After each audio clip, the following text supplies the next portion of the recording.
మానవ నాగరికత చరిత్రలో కాలం అనేది అత్యంత రహస్యమైన మరియు శక్తివంతమైన అంశం. మన ప్రాచీన భారతీయ మహర్షులు, గణిత శాస్త్రవేత్తలు కాలాన్ని కేవలం ఒక కొలమానంగానే కాకుండా విశ్వం యొక్క గమనాన్ని శాసించే ఒక దైవిక శక్తిగా భావించారు. ఈరోజు మనం కాలం యొక్క అత్యంత సూక్ష్మమైన విభజన నుండి అనంతమైన విశ్వ కాలచక్రాల వరకు మన పూర్వీకులు ఎలా లెక్కించారో, ఆ జ్ఞానం ప్రపంచవ్యాప్తంగా ఎలా విస్తరించిందో మరియు గణిత ప్రపంచాన్ని మలుపు తిప్పిన సున్నా ఆవిష్కరణ వెనుక ఉన్న చారిత్రక సత్యాలను సమగ్రంగా చర్చించుకుందాం. ఈ విశ్లేషణ ప్రారంభించే ముందు ఒక చిన్న విన్నపం. ఈ సమాచారం అత్యంత లోతైన పరిశోధనలతో కూడుకున్నది మరియు మన సంస్కృతి పట్ల మీకు అపారమైన అవగాహన కల్పిస్తుంది. కాబట్టి ఈ వీడియోను లేదా ఈ వ్యాసాన్ని ఎక్కడా ఆపకుండా చివరి వరకు పూర్తిగా చూడండి. అప్పుడే మన పూర్వీకుల మేధస్సు ఎంతటితో మీరు పూర్తిగా అర్థం చేసుకోగలరు. భారతీయ దర్శనాలలో కాలం అనేది అనాది మరియు అనంతమైనది. సూర్య సిద్ధాంతం ప్రకారము కాలం 2 రూపాల్లో ఉంటుంది. మొదటిది ముహూర్తకాలం, అంటే మనకు అనుభవంలోకి వచ్చేది మరియు లెక్కించడానికి వీలైనది. రెండవది అమూర్తకాలం, ఇది అత్యంత సూక్ష్మమైనది లేదా అనంతమైనది, కాబట్టి సాధారణ మానవ గణనకు అందదు. ఈ సిద్ధాంతం కాలాన్ని పదార్థం యొక్క చలనంతో ముడిపెట్టి వివరిస్తుంది. శ్రీమద్ భాగవత పురాణం కాలం యొక్క పుట్టుకను పరమాణువు నుండి వివరిస్తుంది. పదార్థం యొక్క విడదీయలేని అతి చిన్న భాగాన్ని పరమాణువు అని పిలిచినట్టే కాలం యొక్క అతి చిన్న విభాగాన్ని కూడా పరమాణు కాలంగానే పరిగణించారు.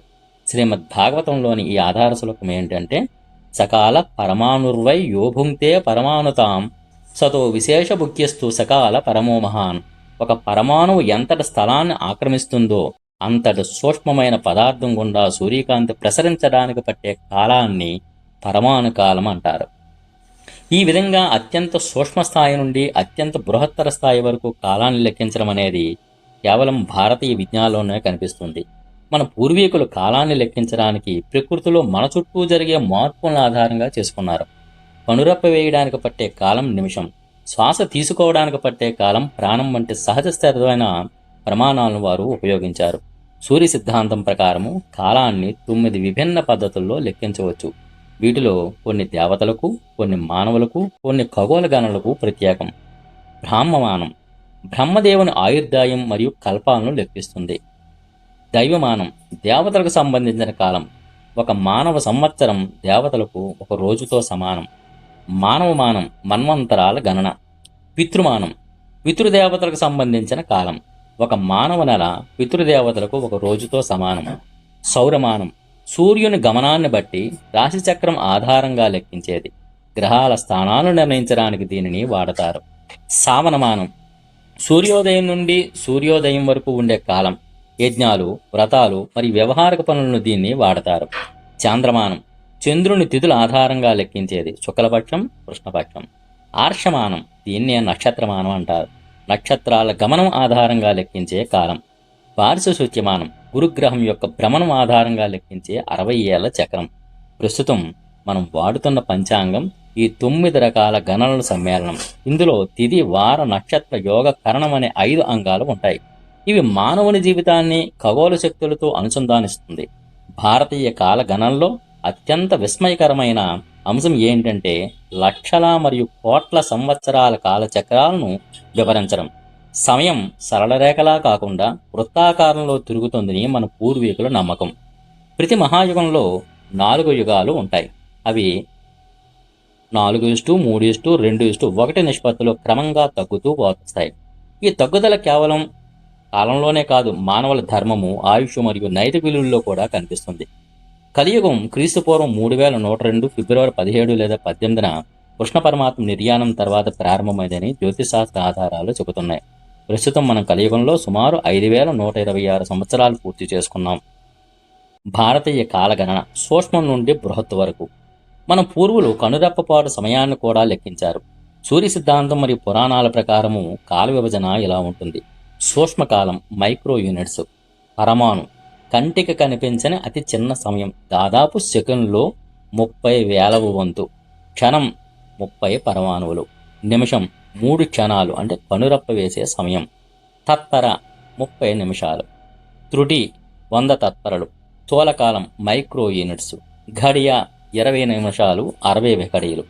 ముహూర్తం 2 గడియలు 48 నిమిషాలు. అహోరాత్రం 24 గంటలు పగలు ప్లస్ రాత్రి. మాసం 30 రోజులు శుక్లపక్షం కృష్ణపక్షం. అయనం 6 నెలలు ఉత్తరాయణం దక్షిణాయనం. సంవత్సరం 12 నెలలు దేవతలకు ఒక పగలు. ఇంకా యుగాల గణన గురించి మనం మాట్లాడుకుంటే భారతీయ కాల గణనలో అతి పెద్ద విభజన చతుర్యుగాలు. కృతయుగం 17,28,000 సంవత్సరాలు. త్రేతాయుగం 12,96,000 సంవత్సరాలు. ద్వాపరయుగం 8,64,000 సంవత్సరాలు. ప్రస్తుతం ఇప్పుడు నడుస్తున్నది మనకి కలియుగం. ఇది 4,32,000 సంవత్సరాలు. ఈ 4 యుగాలు కలిస్తే ఒక మహాయుగం. ఒక మహాయుగం అంటే 43,20,000 సంవత్సరాలు. ఇలాంటి 71 మహాయుగాలు కలిస్తే ఒక మన్వంతరం అవుతుంది.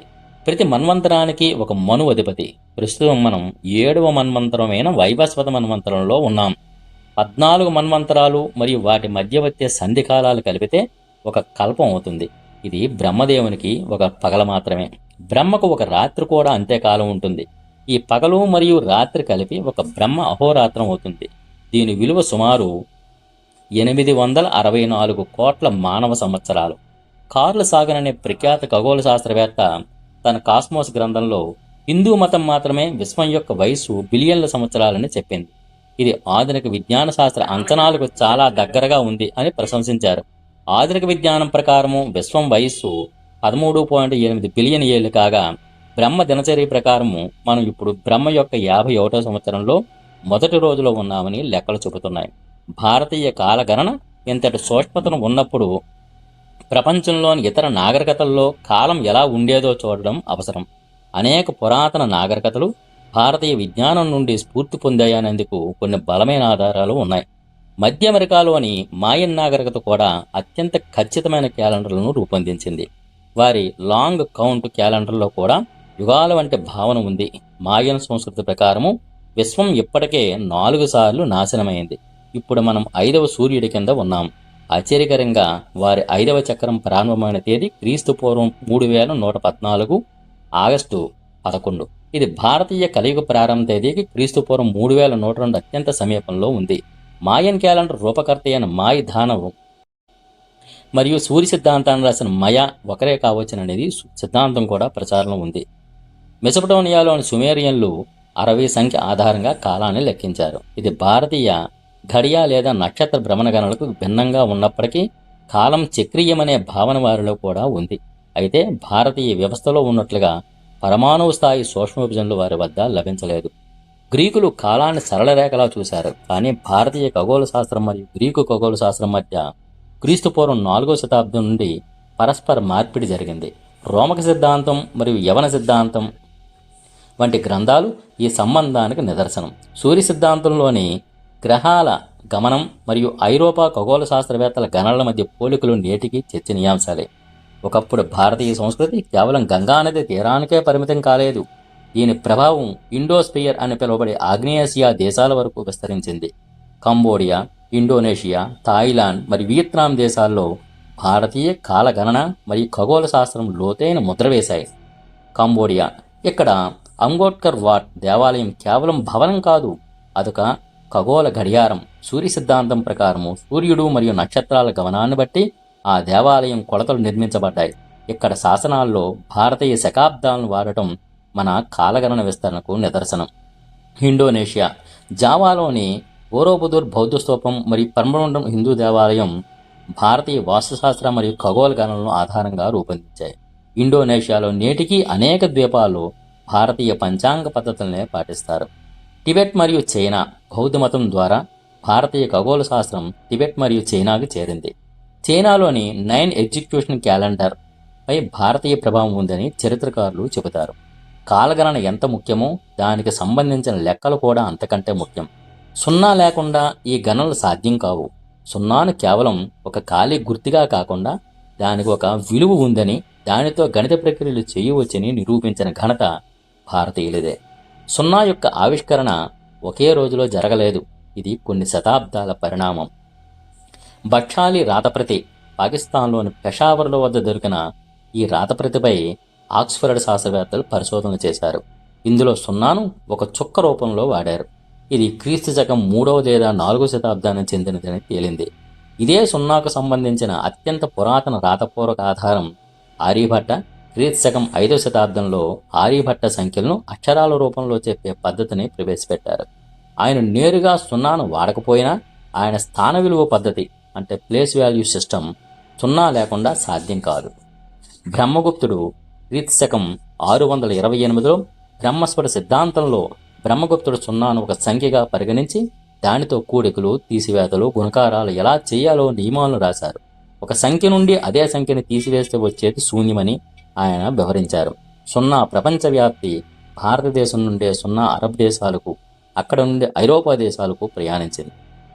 అరబ్ దేశాలు క్రీస్తు శకం 9వ శతాబ్దంలో ఆల్ క్వాజిర్మి వంటి పర్షియన్ గణితవేత్తలు భారతీయ సంఖ్యా వ్యవస్థను అరబ్ ప్రపంచానికి పరిచయం చేశారు.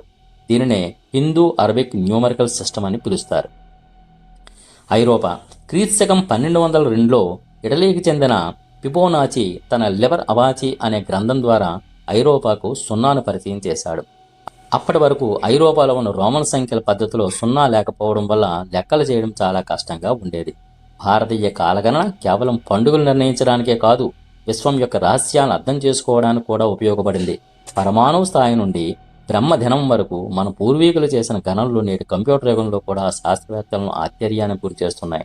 సున్నా ఆవిష్కరణ గణిత శాస్త్రాన్ని సమూలంగా మార్చివేసి ఆధునిక సాంకేతిక విప్లవానికి నాంది పలికింది. మన పూర్వీకులు అందించిన ఈ జ్ఞాన సంపదను కాపాడుకోవడం, ప్రపంచానికి చాటి చెప్పడం మనందరి బాధ్యత. ఈ ఉపన్యాసం లేదా ఈ వ్యాసం మీకు నచ్చిందని ఆశిస్తున్నాను. ఇలాంటి మరిన్ని లోతైన పరిశోధనాత్మక అంశాల కోసం మమ్మల్ని అనుసరిస్తూ ఉండండి. ఈ వీడియోను లేదా వ్యాసాన్ని పూర్తిగా చూసినందుకు మీకు ధన్యవాదాలు. ఈ సమాచారం మీకు ఉపయోగకరంగా అనిపిస్తే దయచేసి లైక్ చేయండి, మీ స్నేహితులతో షేర్ చేయండి మరియు మా ఛానల్ సబ్స్క్రైబ్ చేయడం మర్చిపోకండి. మీ అభిప్రాయాలను కింద కామెంట్ బాక్స్లో తెలియజేయండి. జై హింద్.